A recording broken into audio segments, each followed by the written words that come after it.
Hi guys, and welcome back on GSM ABC YouTube channel. In this tutorial I will show you how to enter and exit from safe mode on Samsung Galaxy S8 and S8 Plus. So let's do it.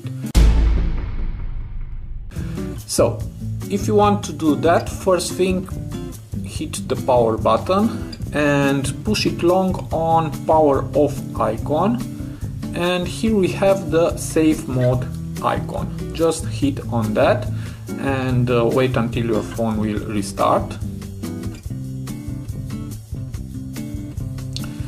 And now, as you can see, your phone is in safe mode icon here.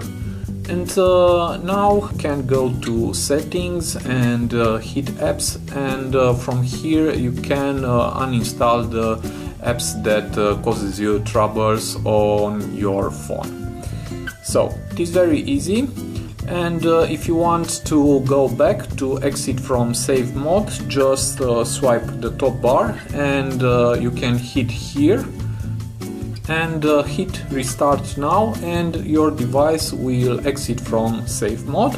So just hit restart now and wait until your phone will restart. And now your phone is in normal mode. So it is very easy. I hope this short tutorial to be useful for you, and have a nice day.